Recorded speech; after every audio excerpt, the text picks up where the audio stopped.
बारिश से मौसम हुआ खुशनुमा, गर्मी से मिली लोगों को राहत। छत्तीसगढ़। गर्मी और मानसून की खबरों के बीच छत्तीसगढ़ की राजधानी रायपुर में मौसम खुशनुमा हो गया है। हल्की बारिश के बाद यहां पर तापमान में गिरावट दर्ज की गई है। राजधानी रायपुर में आज तापमान कम रहने का अनुमान है। छत्तीसगढ़ की अधिकांश जगहों पर प्री मानसून की बारिश से तापमान में गिरावट आई है। रायपुर में शुक्रवार रात से ही बादल छाए हुए हैं। सुबह हुई बारिश से लोगों को गर्मी से राहत मिली है। मौसम विभाग के अनुमान के मुताबिक अगले 24 घंटे तक प्रदेश में कई जगह हल्की बूंदबांदी होने के साथ ही तापमान सामान्य से कम रहेगा। राजधानी में आमतौर पर सुबह से ही तापमान जहां 35 डिग्री पहुंच जाता था, वहां आज सुबह तापमान 30 डिग्री दर्ज किया गया है। वहीं 1 जून को बदले मौसम ने देश के कई हिस्सों में कहर ढहाया। उत्तराखंड में मौसम विभाग का अलर्ट। उत्तराखंड में मौसम विभाग ने अगले 24 घंटे के लिए अलर्ट जारी कर दिया है।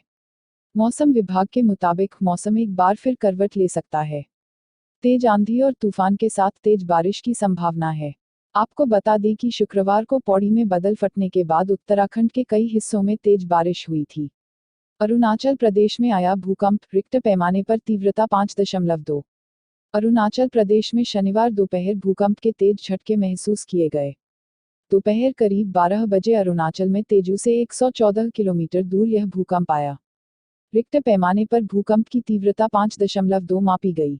भूकंप के झटके महसूस होने के बाद लोग डर के मारे इमारतों से बाहर आ गए। भूकंप के फिलहाल जान माल के नुकसान की कोई खबर नहीं है। उल्लेखनीय है कि इससे पहले बीती 9 मई को उत्तर भारत के अधिकांश हिस्सों में भूकंप के झटके महसूस किए गए थे। भूकंप की रिक्टर पैमाने पर तीव्रता 6.1 मापी गई। भूकंप का केंद्र अफगानिस्तान तजाकिस्तान सीमा के निकट था। श्रीनगर के मौसम विभाग के अधिकारी के अनुसार भूकंप के झटके घाटी व जम्मू क्षेत्र में महसूस किए गए। बहुत से जगहों पर लोग दहशत से अपने घरों, कार्यालयों से बाहर निकल आए। उन्होंने कहा, भूकंप का केंद्र अफगानिस्तान तजाकिस्तान क्षेत्र में 96 किलोमीटर गहराई में स्थित था। सिविल परीक्षा में मुसलमानों के चयन पर जूना अखाड़ा के महामंडलेश्वर स्वामी यतीन्द्रानंद गिरी महाराज ने उठाए सवाल। जूना अखाड़ा के महामंडलेश्वर स्वामी यतीन्द्रानंद गिरी महाराज ने एक विवादित बयान दिया है। उन्होंने सिविल परीक्षा में मुसलमानों के ज्यादा चुने जाने पर सवाल खड़े कर दिए हैं। अमरोहा पहुंचे महामंडलेश्वर स्वामी यतीन्द्रानंद ने इसके साथ ही सरकार से सिविल परीक्षा में द्वितीय भाषा के चयन पर मिलने वाली उर्दू या संस्कृत भाषा पर तत्काल रोक लगाए जाने की मांग की है। इस दौरान उन्होंने केंद्र सरकार से जल्द ही देश में 2 बच्चों के कानून को लाने की मांग की और अयोध्या में राम मंदिर मुद्दे पर भी अपनी राय रखी। जूना अखाड़ा के महामंडलेश्वर स्वामी यतीन्द्रानंद गिरी महाराज का कहना है कि सिविल एग्जाम की परीक्षा सिर्फ हिंदी या अंग्रेजी भाषा में ही होनी चाहिए और द्वितीय भाषा के चयन पर मिलने वाली उर्दू या संस्कृत भाषा पर तत्काल रोक लगा देने चाहिए। उन्होंने कहा, पिछले 3-4 सालों से बड़ी संख्या में मुसलमान आईपीएस और आईएएस बन रहे हैं। हम इस बात का विरोध नहीं कर रहे, लेकिन वो किस पद्धति से आ रहे हैं। उन्होंने अपनी बात को बढ़ाते हुए कहा, सिविल परीक्षा में वो द्वितीय भाषा में उर्दू लेते हैं।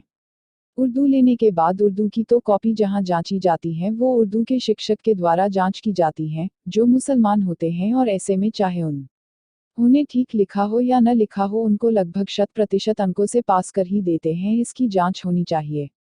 कश्मीर में पत्थरबाजों की गुंडागर्दी, सीआरपीएफ वाहन पर टूट पड़े 500 प्रदर्शनकारी। श्रीनगर में सीआरपीएफ के एक वाहन पर प्रदर्शनकारियों ने शुक्रवार को पत्थर बरसाए। करीब 500 की संख्या में मौजूद पत्थरबाजों ने यह हमला तब किया जब गाड़ी का ड्राइवर सीआरपीएफ के एक सीनियर अधिकारी को छोड़कर वापस आ रहा था। इसी दौरान पत्थरबाजों की भीड़ ने पूरी तरह से गाड़ी को घेर लिया और तोड़फोड़ करने लगे। ड्राइवर किसी तरह अपनी जान बचाते हुए गाड़ी को वहां से निकाल पाया। हालांकि इस दौरान गाड़ी के पहिए के नीचे 3 लोग आ गए, जिसमें वे घायल हो गए। हालांकि बाद में तीनों घायलों में से एक की बाद में मौत हो गई। पहले गाड़ी के नीचे एक युवक आ गया, जिससे वह घायल हो गया। उसके बाद ही भीड़ उग्र हुई। यह घटना श्रीनगर के नौहट्टा इलाके की है। जान से प्यारा मुर्गा हुआ किडनैप, पिता ने कहा खूनी बेटे को सजा दो। रायपुर, गाय भैंस खोने का मामला तो आपने खूब सुना होगा। कई बार लोग अपने कुत्ते के खोने या गुम हो जाने की शिकायत भी पुलिस में करते हैं। लेकिन क्या आपने कभी मुर्गे की किडनैपिंग का केस सुना है? छत्तीसगढ़ के दुर्ग में एक ऐसा ही मामला सामने आया है। पुलिस से यहां एक पिता की कंप्लेंट दर्ज की है, जिसने अपने मुर्गे की किडनैपिंग के लिए बेटे के खिलाफ शिकायत की है। पीड़ित को मुर्गा उसके असली बेटे से भी ज्यादा प्यारा है। मुर्गा अपने मालिक को सुबह आवाज देकर उठाता था और मालिक का हर इशारा समझता था। खबर के मुताबिक सेक्टर 1 बचत चौक निवासी छोटेलाल निषाद ने थाने में शिकायत करते हुए बताया कि वो महज मुर्गा नहीं, मेरा बेटा ही नहीं बल्कि मेरे कलेजे का टुकड़ा था। उसे देखकर ही मैं जिंदा रहता था, लेकिन मेरे अपने सगे बेटे शंभू ने ही उसका अपहरण कर लिया और वो गायब है। मेरे बेटे को पकड़कर जेल में बंद कर दीजिए और मेरा मुर्गा दिला दीजिए। सीएम योगी ने फोन पर की बाबा रामदेव से बात, यूपी से बाहर नहीं जाएगा फूड पार्क। फूड पार्क पर आचार्य बालकृष्ण के ट्वीट के बाद सीएम योगी ने योग गुरु रामदेव से बात की है। दोनों के बीच फूड पार्क को लेकर फोन पर बातचीत हुई। सीएम योगी ने कहा, पतंजलि का फूड पार्क यूपी से बाहर नहीं जाएगा। इस मामले में यमुना प्राधिकरण ने कहा कि न तो अथॉरिटी ने आवंटन रद्द किया है और न ही बाबा रामदेव ने इस प्रोजेक्ट से हाथ खींचे हैं। बाबा रामदेव की कंपनी ने राज्य सरकार से छूट की मांग के लिए आवेदन किया था। आपको बता दें कि मंगलवार 5 जून को इससे पहले आचार्य बालकृष्ण ने ट्वीट कर लिखा था, ग्रेटर नोएडा में केंद्रीय सरकार से स्वीकृत मेगा फूड पार्क को निरस्त करने की सूचना मिली। इसलिए पतंजलि ने प्रोजेक्ट को अन्य जगह शिफ्ट करने का निर्णय लिया है। जानकारी के मुताबिक सीएम योगी ने आचार्य बालकृष्ण से भी फोन पर बातचीत कर सहयोग की बात कही। इस दौरान फूड पार्क को लेकर हुई गलतफहमियों को दूर कर लिया गया। अंतरिक्ष में भारत की और ऊंची होगी उड़ान, पीएसएलवी और जीएसएलवी कार्यक्रम के लिए मिलेंगे 10,000 करोड़। सरकार ने पोलो उपग्रह प्रक्षेपण यान पीएसएलवी और भूसमकालिक जियोसिंक्रोनस उपग्रह प्रक्षेपण वाहन मार्क-3 कार्यक्रमों को जारी रखने को मंजूरी दे दी। इस पर संयुक्त रूप से 10,000 करोड़ रुपए से अधिक की लागत आएगी। इस कदम से इसरो को हल्के और भारी वजन के उपग्रहों के प्रक्षेपण में मदद मिलेगी। पीएसएलवी के परिचालन से देश पृथ्वी अवलोकन, आपदा प्रबंधन, दिशा सूचक और अंतरिक्ष विज्ञान के लिए उपग्रह प्रक्षेपण क्षमता में आत्मनिर्भर बना है। प्रधानमंत्री नरेंद्र मोदी की अध्यक्षता में केंद्रीय मंत्रिमंडल ने पीएसएलवी जारी रखने के कार्यक्रम छठे चरण के साथ 30 पीएसएलवी परिचालन प्रक्षेपण को वित्तीय सहायता प्रदान करने की भी मंजूरी दी है। यह कार्यक्रम पृथ्वी अवलोकन, दिशा सूचक और अंतरिक्ष विज्ञान के लिए सैटेलाइट के प्रक्षेपण की आवश्यकता को भी पूरा करेगा। यह भारतीय उद्योग में उत्पादन जारी रखना सुनिश्चित करेगा। पड़ोसी के साथ अच्छे संबंध चाहता है भारत, लेकिन पहल पाकिस्तान को करनी होगी, राजनाथ सिंह। केंद्रीय गृह मंत्री राजनाथ सिंह ने शुक्रवार को कहा कि भारत अपने सभी पड़ोसियों के साथ अच्छे संबंध चाहता है, लेकिन पहल पाकिस्तान का करनी होगी और भारत के खिलाफ आतंक को बढ़ावा देने में अपनी जमीन का इस्तेमाल करना बंद करना होगा। सिंह ने कहा, जहां तक पाकिस्तान की बात है, वह हमारा पड़ोसी देश है। हम अपने सभी पड़ोसियों के साथ अच्छे संबंध चाहते हैं। केंद्रीय मंत्री ने कहा कि इस दिशा में पाकिस्तान को प्रयास करने होंगे। उन्होंने कहा, आतंक को भारत के खिलाफ मदद देने और बढ़ावा देने में अपनी जमीन के इस्तेमाल पर रोक लगाने की उसे पाकिस्तान को पहल करनी होगी। प्रधानमंत्री नरेंद्र मोदी की हत्या की आईएसआई साजिश के बारे में आईबी की तथाकथित रिपोर्ट की पृष्ठभूमि में गृह मंत्री से पाकिस्तान से शांति वार्ता बहाल करने की संभावना पर सवाल पूछा गया था, जिसका वह जवाब दे रहे थे। प्रधानमंत्री ने संघर्ष विराम की घोषणा इसलिए की है ताकि उन्हें रमजान के दौरान किसी तरह की परेशानी का सामना नहीं करना पड़े। उन्होंने कहा कि सरकार सुरक्षा हालात का जायजा लेगी और फिर अन्य पक्षकारों के साथ बात करेगी। उन्होंने कहा, जो सही होगा वह किया जाएगा। दिल्ली विधानसभा के अध्यक्ष ने दी इफ्तार पार्टी।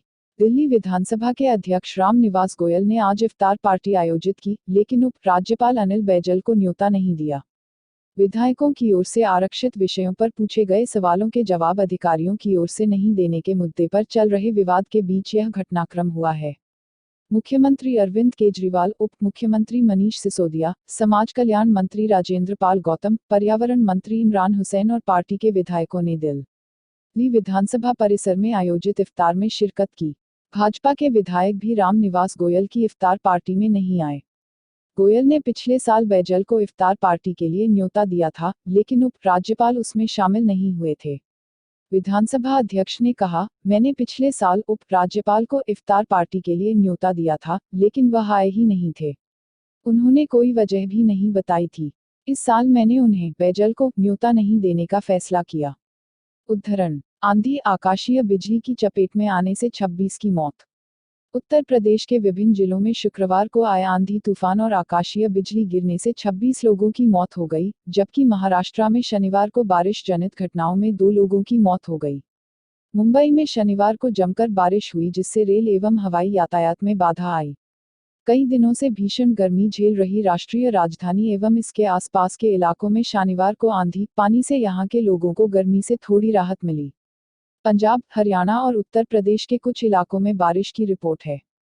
काफी समय से इन राज्यों में भीषण गर्मी का दौर जारी है। गाजियाबाद में संपूर्ण क्रांति एक्सप्रेस का डिब्बा पटरी से उतरा, हादसा टला। गाजियाबाद के कोटगांव इलाके के पास शनिवार शाम को बड़ा रेल हादसा होने से टल गया। देर शाम को नई दिल्ली से राजेंद्र नगर, पटना जाने वाली ट्रेन संख्या 12,394 संपूर्ण क्रांति सुपरफास्ट एक्सप्रेस का जनरेटर वाला डिब्बा पटरी से उतर गया। यह हादसा कोटगांव फाटक के पास हुआ। हालांकि हादसे में किसी भी जानमाल के नुकसान की कोई खबर नहीं है। डिब्बा पटरी से उतरने के बाद दिल्ली हावड़ा रेल यातायात पूरी तरह से बाधित हो गया है। ट्रेनों का संचालन बाधित होने से रेल यात्रियों को परेशानी का सामना करना पड़ रहा है। रेल कर्मचारी दुर्घटनाग्रस्त हुए रेल डिब्बे को पटरी से हटाने का प्रयास कर रहे हैं। गोरखपुर 2 दिवसीय दौरे पर आ रहे सीएम योगी आदित्यनाथ। 2 दिवसीय दौरे पर आ रहे सीएम योगी आदित्यनाथ सोमवार को जिले को 49.60 करोड़ रुपए के परियोजनाओं की सौगात देंगे। इसमें 39.29 करोड़ लागत की कुल 66 कार यूं का लोकार्पण और 19.32 करोड़ के 5 कार्यों का शिलान्यास शामिल है। सोमवार गोरखपुर क्लब में दोपहर 12 बजे से 1 बजे तक आयोजित कार्यक्रम के दौरान मुख्यमंत्री विभिन्न योजनाओं का लोकार्पण और शिलान्यास करेंगे। प्रभारी अधिकारी प्रोटोकॉल के मुताबिक रविवार को सीएम का हेलीकॉप्टर एमपी पॉलिटेक्निक में उतरेगा। अपराह 4:25 बजे वह पीपीगंज स्थित गुरु गोरक्षनाथ कृषि विज्ञान केंद्र जाएंगे। उसके बाद खजांची चौक जाकर प्रो रामदेव शुक्ल और ओम जालान ने मुलाकात करेंगे। रात को गोरखनाथ मंदिर में रुकेंगे। सोमवार की सुबह 9:30 से 11 बजे तक जनता दरबार में फरियाद सुनेंगे। सुबह 11:30 बजे सूरजकुंड के प्रो केसी लाल और रेती चौक के सरदार जसपाल सिंह के घर जाएंगे। गोरखपुर क्लब में आयोजित कार्यक्रम में हिस्सा लेने के बाद आजाद चौक के डॉक्टर एलपी पांड्या के घर जाएंगे। दोपहर में ही गोरखपुर से लखनऊ के लिए रवाना हो जाएंगे। प्रणब मुखर्जी 2019 में बनना चाहेंगे प्रधानमंत्री। शिवसेना ने नया शिगुफा छेड़ा है। मुखपत्र सामना में कहा है कि राष्ट्रीय स्वयंसेवक संघ आरएसएस 2019 में होने वाले लोकसभा चुनाव में बीजेपी को पूर्ण बहुमत नहीं मिलने पर बीजेपी प्रधानमंत्री के पद के लिए प्रणब मुखर्जी का नाम आगे कर सकती है। ऐसे हालात बनने पर विपक्षी पार्टियां खासकर कांग्रेस के सामने ऊहापोह वाले हालात बन सकते हैं। सामना में शिवसेना ने कहा है कि आरएसएस तुष्टीकरण की राह पर है। आरोप लगाया है कि इन्होंने कभी भी शिवसेना प्रमुख बाल ठाकरे को संघ मुख्यालय में नहीं बुलाया, लेकिन मुस्लिमों के लिए इफ्तार आयोजित कर रहा है। शिवसेना ने कहा है कि आरएसएस ने कांग्रेस के खांटी नेता को अपने मुख्यालय में बुलाकर संदेश दे दिया है कि 2019 के आम चुनाव को लेकर बीजेपी की रणनीति क्या है। अगर त्रिशंकु लोकसभा के हालात बनते हैं तो प्रणब मुखर्जी के चेहरे को आगे कर दिया जाएगा, जो सर्वमान्य नेता साबित हो सकते हैं। इंडियन न्यूज एरा ने दिया इफ्तारी का दावत। गोरखपुर इंडियन न्यूज एरा ने सभी मुस्लिम भाइयों को रविवार को इफ्तारी का दावत दिया। इसमें बड़ी मात्रा में लोग जुटे और बहुत धूमधाम से इसे मनाया गया। इफ्तार पार्टी से लोगों ने असर की नमाज अदा कर देश में अमन, चैन और खुशहाली की दुआ मांगी गई। इस्लामिक कैलेंडर के मुताबिक रमजान एक पाक महीना माना जाता है, जिसमें कड़े रूप से भूखे रहकर इफ्तार के दौरान अपना उपवास खोला जाता है। इफ्तार पार्टी में प्रधान संपादक Shri R N. Singh, E.A.K. Singh, bureau chief Maharajganj Shri R K. Pandya, विशेष संवाददाता डा.टी. हुसैन, राजन, श्री शिखर, श्री शून्य, श्री रामबली यादव, श्री रमाशंकर विश्वकर्मा, श्री संजय कुमार गौड, श्री शकील अहमद, मो इब्राहिम, मो आदिल, जलालुद्दीन, कमालुद्दीन खान मौजूद थे। आश्रम ले जाया गया भैयू जी महाराज का पार्थिव शरीर, बेटी देगी मुखाग्नि।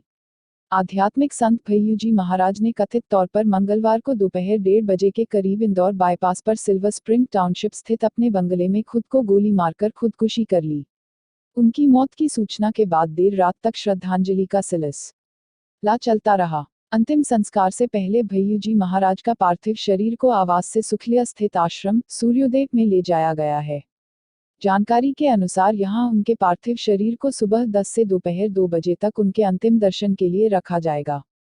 यहां से 2 बजे के बाद उनकी अंतिम यात्रा निकलेगी। पारिवारिक सूत्रों के मुताबिक भैयू महाराज की बेटी पिता भैयू जी महाराज को मुखाग्नि देगी। इससे पहले उनके पार्थिव शरीर को इंदौर के बॉम्बे हॉस्पिटल में रखा गया था। उनके अंतिम दर्शन के लिए नामी गिरामी हस्तियों के पहुंचने की संभावना जताई जा रही है। कैफ को एक नंबर भी काटा जाना अखर रहा था, जांच कराई तो आया चौंकाने वाला नतीजा। कर्नाटक के एक छात्र को 625 में 624 अंक लाने पर भी संतुष्टि नहीं हुई। उसने फिर से कॉपी जांच करने के लिए आवेदन कर दिया। रीचेकिंग का जो नतीजा आया वह और भी चौंकाने वाला था। रीचेकिंग में छात्र को एक नंबर और मिला। छात्र के इस विश्वास की हर कोई दाद दे रहा है। यह मामला कर्नाटक का है। यहाँ के बेलगावी के छात्र मोहम्मद कैफ मुल्ला को 10वीं के एग्जाम में 625 में 624 अंक मिले। कैफ मुल्ला की इस कामयाबी का हर कोई जश्न मना रहा था, लेकिन खुद कैफ को इस कामयाबी से कोई खुशी नहीं थी, बल्कि उसे कॉपी चेकिंग के दौरान कुछ गड़बड़ होने का संदेह था। कैफ को विज्ञान विषय को छोड़कर हर विषय में 100 में से 100 अंक मिले थे, लेकिन कैफ को एक नंबर भी काटा जाना अखर रहा था। उसे खुद पर इतना भरोसा था कि उसका एक नंबर भी नहीं काटा जा सकता। सीएम केजरीवाल का एलजी ऑफिस में 36 घंटे से धरना जारी। दिल्ली के उपराज्यपाल अनिल बैजल के आवास पर लगातार तीसरे दिन भी धरना जारी है। मुख्यमंत्री अरविंद केजरीवाल एलजी दफ्तर में 36 घंटे से धरने पर हैं, वहीं दिल्ली सरकार के मंत्री सत्येंद्र जैन भूख हड़ताल पर हैं। धरने के तीसरे दिन उप मुख्यमंत्री मनीष सिसोदिया ने भी अधिकारियों की हड़ताल खत्म कराने के लिए अनिश्चितकालीन हड़ताल शुरू कर दी है। इससे पहले जब मंगलवार को जब धरने को 18 घंटे हो गए थे तो स्वास्थ्य मंत्री सत्येंद्र जैन भी अनिश्चितकालीन हड़ताल पर बैठ गए थे। अपनी अनिश्चितकालीन हड़ताल को लेकर ट्वीट करते हुए सिसोदिया ने लिखा, दिल्ली की जनता को उसका हक दिलाने और उसके रुके हुए काम कराने के लिए आज से मैं भी अनिश्चितकालीन अनशन पर बैठ रहा हूं। सत्येंद्र जैन जी का अनशन भी कल से जारी है। हमारा आत्मबल और जनता का विश्वास ही हमारी ताकत है। राजनिवास में बैठे मुख्यमंत्री व उनके सहयोगियों ने सोशल मीडिया पर बार बार उपराज्यपाल से मुलाकात करने की अपील की। साथ ही चेतावनी भी दी कि बगैर मांग पूरी हुए वह वापस लौटने को तैयार नहीं है। दिल्ली के उपराज्यपाल अनिल बैजल के आवास पर लगातार तीसरे दिन भी हाईवोल्टेज सियासी ड्रामा जारी है। मुख्यमंत्री अरविंद केजरीवाल अपने 3 कैबिनेट सहयोगियों का साथ धरने पर बैठे रहे। राजनिवास में बैठे मुख्यमंत्री व उनके सहयोगियों ने सोशल मीडिया पर बार बार उपराज्यपाल से मुलाकात करने की अपील की। साथ ही चेतावनी भी दी कि बगैर मांग पूरी हुए वह वापस लौटने को तैयार नहीं है। आज कांग्रेस की इफ्तार पार्टी में मौजूद होगा पूरा विपक्ष। राहुल गांधी ने पार्टी कार्यकर्ताओं को संबोधित करते हुए कहा कि महागठबंधन लोगों की संवेदनाओं की मांग है, न कि सिर्फ राजनीतिक। उन्होंने कहा कि पूरा देश आरएसएस और भाजपा की नीतियों से पीड़ित है और वह महागठबंधन के माध्यम से एक होना चाहता है। जिस तरह से राहुल महागठबंधन की बात कर रहे हैं, राजनीतिक जानकारों का मानना है कि राहुल देश में कांग्रेस के घटते कद से परेशान हैं। महागठबंधन के माध्यम वह एक बार फिर से देश में वापसी की कोशिश में जुटे हैं। वहीं दूसरी ओर बतौर कांग्रेस अध्यक्ष राहुल गांधी आज पहली इफ्तार पार्टी का आयोजन भी कर रहे हैं। राहुल पार्टी का आयोजन पंचसितारा होटल में कर रहे हैं, जहां धार्मिक और सियासी जमावड़े के साथ ही विपक्ष के नेताओं को भी आमंत्रित किया गया है। बताया जा रहा है कि राहुल ने इस पार्टी में दिल्ली के मुख्यमंत्री और आम आदमी पार्टी के संयोजक अरविंद केजरीवाल को नहीं बुलाया है। वहीं राहुल ने पेट्रोल डीजल के बढ़ते दाम पर एक बार फिर मोदी सरकार को आड़े हाथों लिया। राहुल ने कहा कि पेट्रोल के बढ़ते दामों ने आम आदमी के जीवन पर बोझ की तरह है। उन्होंने कहा कि हम सरकार से बार बार पूछ रहे हैं कि पेट्रोलियम पदार्थों को जीएसटी के दायरे में क्यों नहीं ला रही है सरकार। इसका बहुत बड़ा कारण है कि सरकार पेट्रोल के दामों को कम करने में रुचि नहीं ले रही है। बच्चे को नहीं होगी दिल की बीमारी। विटामिन डी से भरपूर आहार से बच्चों में कोलेस्ट्रॉल स्तर को कम करने में मदद मिल सकती है। इससे दिल संबंधी बीमारियों से जुड़े दूसरे जोखिम कारकों पर भी लाभदायक असर पड़ता है। शोध में कहा गया है कि जिन बच्चों में विटामिन डी का स्तर 80 प्रति लीटर नैनोमोल से ज्यादा होता है, उनमें 50 nmol लीटर से कम विटामिन स्तर वाले बच्चों की तुलना में लो डेंसिटी लिपोप्रोटीन एलडीएल या बुरा कोलेस्ट्रॉल स्तर होता है। 50 nmol लीटर को विटामिन डी पर्याप्तता की सीमा माना जाता है। इस शोध का प्रकाशन journal of clinical endocrinology and metabolism में किया गया है। इसमें ईस्टर्न फिनलैंड विश्वविद्यालय के शोधकर्ताओं ने करीब 500 बच्चों के आंकड़ों का विश्लेषण किया है। इनकी आयु 6 से 8 साल रही। शोधकर्ताओं ने कहा कि विटामिन डी को बोन मेटाबॉलिज्म हड्डी उपापचय के लिए जरूरी माना जाता है। इसके कम सीरम स्तर से रिकेट्स, ऑस्टियोमालासिया व ऑस्टियोपेनिया का खतरा बढ़ जाता है। मुसीबतें हमारी जिंदगी की एक सच्चाई है। मुसीबतें हमारी जिंदगी की एक सच्चाई है। कोई इस बात को समझ लेता है तो कोई पूरी जिंदगी इसका रोना रोता है। जिंदगी के हर मोड़ पर हमारा सामना मुसीबतों से होता है। इसके बिना जिंदगी की कल्पना नहीं की जा सकती। अक्सर हमारे सामने मुसीबतें आती है तो हम उनके सामने पस्त हो जाते हैं। उस समय हमें कुछ समझ नहीं आता कि क्या सही है और क्या गलत। हर व्यक्ति का परिस्थितियों को देखने का नजरिया अलग अलग होता है। कई बार हमारी जिंदगी में मुसीबतों का पहाड़ टूट पड़ता है। उस कठिन समय में कुछ लोग टूट जाते हैं तो कुछ संभाल जाते हैं। दोस्तों, आज मैं आपके साथ एक महान इंसान की कहानी शेयर करने जा रहा हूँ जो आपको किसी भी मुसीबत से लड़ने के लिए प्रोत्साहित करेगी। दोस्तों, आपने नेपोलियन बोनापार्ट का नाम तो सुना ही होगा। नेपोलियन अक्सर जोखिम भरे काम किया करते थे। एक बार उन्होंने आल्प्स पर्वत को पार करने का ऐलान किया और अपनी सेना के साथ चल पड़े। सामने एक विशाल और गगनचुंबी पहाड़ खड़ा था जिस पर चढ़ाई करने असंभव था। उसकी सेना में अचानक हलचल की स्थिति पैदा हो गई। फिर भी उसने अपनी सेना को चढ़ाई का आदेश दिया। पास में ही एक बुजुर्ग औरत खड़ी थी। उसने जैसे ही यह सुना वो उसके पास आकर बोले कि क्यों मरना चाहते हो? यहाँ जितने भी लोग आए हैं वो मुंह की खाकर यही रह गए। अगर अपनी जिंदगी से प्यार है तो वापस चले जाओ। उस औरत की यह बात सुनकर नेपोलियन नाराज होने की बजाय प्रेरित हो गया और झट से हीरो का हार उतारकर उस बुजुर्ग महिला को पहना दिया और फिर बोले, आपने मेरा उत्साह दोगुना कर दिया और मुझे प्रेरित किया है।